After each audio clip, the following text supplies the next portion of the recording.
البلح. رمضان شهر البلح بكل أنواعه، من ناشف لطري لمسكر لحلاوته مظبوطة، وما ينفعش أبدا أبدا شهر البلح يعدي من غير ما نعمل قرص البيض بالبلح المقدوح في السمنة. وهيقاد بالله، تعالوا نشوف هنعمل ايه. عندنا هنا بلح مصري طري، شلنا النوى منه وقطعناه على نصين، وكل نص على 4، يعني تقريبا كل بلحة عملناها على 4. مهم جدا يا جماعة ان هو يكون طري، ما يبقاش ناشف، عشان يتحمر كويس ويبقى طري معانا من جوه. لو كان ناشف هيقدد معانا شوية في التخمير.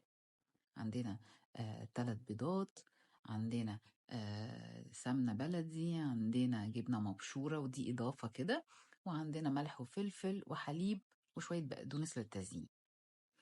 هنحط ال3 بيضات في بولة، ونضيف عليهم اللبن وشوية فلفل والملح. هنضيف عليهم معلقة كبيرة جبنة، ونقلب كويس جدا الخليط ونسيبه على جنب. طاسة سخنة بقى، وننزل بمعلقة سمنة حلوة كده كبيرة، دي أهم حاجة، السمنة والبلح.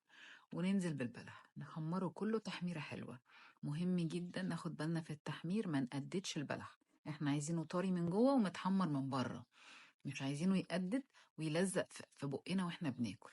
فتقريبا عملية التحمير هتاخد حوالي من 2 ل3 ماكسيمم، عشان خاطر اخلي التمر يبقى طري وانا باكله وريحته حلوة. السمنة هتشرب من التمر، والتمر هيشرب من السمنة، وهيبقوا تحفة. هنجيب طبق وهنزل فيه البلح، وهخلي السمنة اللي احنا حمرنا فيها البلح. هنجيب خليط البيض وهنحط عليه شوية من البلح اللي احنا حمرناه، عشان يبقى متداخل كده جوه البيض ويبقى معاه. نقلبهم كويس جدا مع بعض ونفرفطه كده مع بعض، ونرجع نحطه في الطاسة في السمنة السخنة اللي حمرنا فيها البلح. هوزع بقى البلح كويس جدا، عشان لما نيجي ناكل يبقى كل واحد ياخد نصيبه من البلح. هحط الطاسة على نار متوسطة واسيبها قرب السوا كده زي ما انتوا شايفين يا جماعة. هنزل بقى بالجبنة بتاعتنا على الوش، واكمل بباقي البلح عشان يبقى دايب كده وسايح من فوق مع الجبنة. بعد ما وزعنا البلح وحطينا الجبنة، هغطي وهرجعه على النار تاني تقريبا 2 3 دقايق، يكمل بس سوا والجبنة تسيح.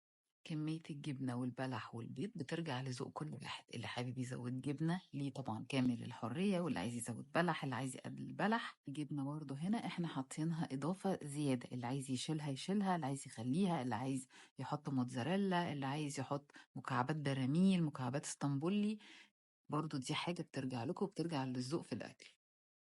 نزله في الطبق وهرش عليه شوية بقدونس يدوه شكل جميل كده، ومش محتاج غير العيش البلدي نقطعه ونعمل أحلى سندوتش على السحور مع كوباية زبادي، وبألف هنا.